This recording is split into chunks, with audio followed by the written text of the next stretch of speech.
একটা ছেলে যখন সমাজের উপর দিয়ে 4-5 জন গার্লফ্রেন্ড নিয়ে হেঁটে বেড়ায়, তখন এই সমাজ তাকে স্বাভাবিক দৃষ্টিতে দেখে এবং কখনো কখনো এই স্বাভাবিকতা অস্বাভাবিক রকম স্বাভাবিক। কিন্তু যখন একটা ছেলে অল্প বয়সে বিবাহ করে অথবা বিবাহের ইচ্ছা পোষণ করে, তখন এই সমাজ তার দিকে আর চোখে তাকায়, তাকে অচ্ছুত করে রাখে, তাকে একঘরে করে রাখে। কিন্তু কেন? কখনো কখনো এই সমাজ, এই রাষ্ট্র ব্যবস্থা, এই সেকুলার ব্যবস্থা আমাদের সামনে অজুহাত হিসেবে দাঁড় করায় মেয়েদের ক্ষেত্রে মৃত্যু ঝুঁকির, স্বাস্থ্য ঝুঁকির, ছেলেদের ক্ষেত্রে দারিদ্রতার।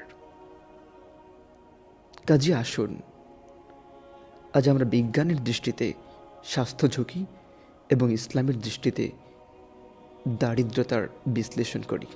মুসলিম সমাজে অশ্লীলতা, বেহায়াপনা, নোংরামি, অনৈতিকতা ছড়িয়ে দেওয়াই যার মূল লক্ষ্য। চিকিৎসা বিজ্ঞানের দৃষ্টিতে অল্প বয়সে বিবাহ ক্ষতিকর নয়, বরং উপকারী। বর্তমান যুগে মেডিকেল সায়েন্স এমন এক পর্যায়ে এসে দাঁড়িয়েছে যে মানুষ অনেক ক্ষেত্রে একে মহান আল্লাহ তাআলার স্থলে ইলাহ হিসেবে গ্রহণ করতে শুরু করেছে, নাউযুবিল্লাহ। আর মানুষের এই দুর্বলতার সুযোগ নিয়ে স্বার্থবাদী গোষ্ঠী মেডিকেল সায়েন্সকে ব্যবহার করে গোপন সব ফায়দা লুটে নিচ্ছে, যা চিরকালই সাধারণ মানুষের ধারণার অতীত হয়ে থাকবে। অল্প বয়সে বিয়ের ক্ষেত্রেও তারা প্রপাগান্ডা চালাচ্ছে, দেশি বিদেশি দালাল আর মিডিয়ার মাধ্যমে। এই বিরোধিতা করা একমাত্র ইসলামকে অবমাননা করা, সুন্নতকে অবজ্ঞা করা। এবার আসা যাক বাল্যবিবাহের বিরুদ্ধে বলা সকল মেডিকেল সমস্যাগুলোর ব্যাপারে। অল্প বয়সে গর্ভধারণ বিষয়ক প্রধান যে সমস্যাগুলো সম্পর্কে বলা হয় তা হলো রক্ত স্বল্পতা, অধিক সময় ধরে ডেলিভারি, ইউটেরাস বা গর্ভাশয় ফেটে যাওয়া, গর্ভের বাচ্চার ডিস্ট্রেস ইত্যাদি। তবে দুঃখজনক হলো সত্যি, এই সকল গর্ভজনিত কমপ্লিকেশন বা সমস্যা যে শুধু অল্পবয়সী মায়ের ক্ষেত্রেই হবে তা নয়, বরং এগুলো যে কোনো বয়সের মায়েদেরই হতে পারে। এবং এমন কোনো কমপ্লিকেশন নেই যা কেবল অল্পবয়সী মায়েদেরই হয়। যারা এ সকল দোহাই দিয়ে অল্পবয়সী বিবাহের বিরুদ্ধে বলে, চিকিৎসা বিজ্ঞান নিয়ে তাদের অজ্ঞতাই প্রমাণ পায়। মেডিকেল সায়েন্সের অবস্টেটিক্স বা ধাত্রীবিদ্যায় প্রায় সবকটি রোগের প্রথম ভুক্তভোগীর নাম হল এল্ডারলি প্রাইমি বা বেশি বয়সে প্রথম গর্ভধারণ। এমনকি আমাদের দেশে হাসপাতালগুলোতেও গর্ভজনিত রোগের প্রধান ভুক্তভোগীরা হলো এল্ডারলি প্রাইমি বা বেশি বয়সে প্রথম বাচ্চা নেয়া মা। তবে কম বা বেশি বয়সী মা যাই হোক না কেন, সকল রোগই এখন চিকিৎসাযোগ্য। বয়স কম হোক কিংবা বেশি, সঠিক পুষ্টিমান আর যত্ন নিরাপদ প্রসবের অন্যতম শর্ত। এখন কেউ যদি এ শর্ত মেনে না চলার কারণে কোনো সমস্যা হয়, তাহলে তার দায় একান্ত তার, অল্প বয়সে বিয়ের উপর নয়। আরেকটি ব্যাপার হলো এই যে মেডিকেল সায়েন্সই অল্প বয়সে গর্ভধারণ নারীর অনেক জটিল রোগের কার্যকর প্রতিরোধক বলে উল্লেখ করা হয়েছে, যেমন জরায়ুর টিউমার ও ক্যান্সার, ব্রেস্ট টিউমার, হরমোনাল অনেক সমস্যা, ঋতুজনিত সমস্যা ইত্যাদি।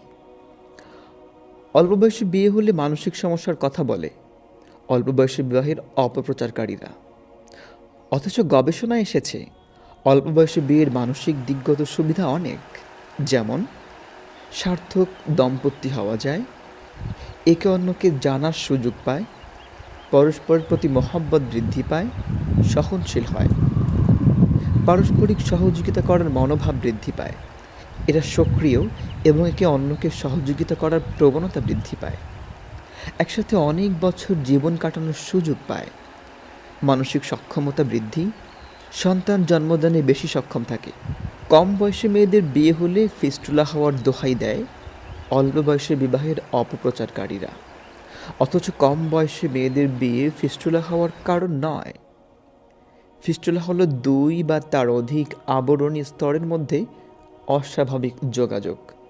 প্রথম কারণ হলো বাচ্চা প্রসবের সময় যদি বরং অনেক উপকারী। এছাড়াও আমাদের আর একটা বিষয় মনে রাখা উচিত, তা হলো বেগম রোকেয়া ও সুফিয়া কামাল, ওনাদের দুজনেরই বিবাহ হয় বাল্য বয়সে। যারা ওনাদেরকে আদর্শ হিসেবে মানেন তাদের অবশ্যই এটা মানা অত্যাবশ্যক। আল্লাহ তাআলা পবিত্র কোরআনে ইরশাদ করেছেন, আউযু বিল্লাহি মিনাশ শাইতানির রাজীম, বিসমিল্লাহির রহমানির রহিম, وأنكحوا الأيام منكم والصالحين من عبادكم وإمائكم إن يكونوا فقراء يغنهم الله من فضله والله واسع عليم। তোমাদের মধ্যে যারা বিবাহহীন তাদের বিবাহ সম্পাদন করে দাও, এবং তোমাদের দাস ও দাসীদের মধ্যে যারা সৎকর্মপরায়ণ তাদেরও। তারা যদি নিঃস্ব হয় তবে আল্লাহ নিজ অনুগ্রহে তাদেরকে সচ্ছল করে দেবেন। আল্লাহ প্রাচুর্যময়, সর্বজ্ঞ।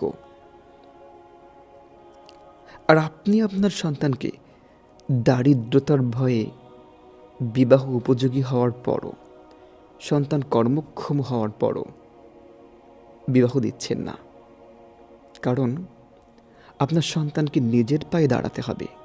এই নিজের পায়ে দাঁড়ানোর মানে হচ্ছে বাড়ি গাড়ি বিশাল অট্টালিকার মালিক হতে হবে। আশ্চর্য!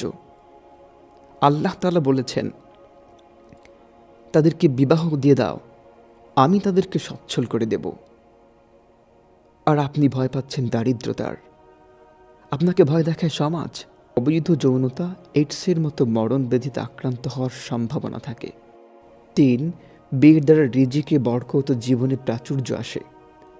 রাসূল সাল্লাল্লাহু আলাইহি ওয়াসাল্লাম বলেন, তোমরা বিয়ে করো, স্ত্রীর স্বীয় ভাগ্য তোমাদের কাছে সম্পদ টেনে আনবে। অতএব চলুন আমরা বিয়েকে সহজ করে দেই। হারাম রিলেশনকে রুখে দিতে বিয়েকে সহজ করে দেই। পরকীয়াকে রুখে দিতে একাধিক বিবাহকে নরমালাইজ করি।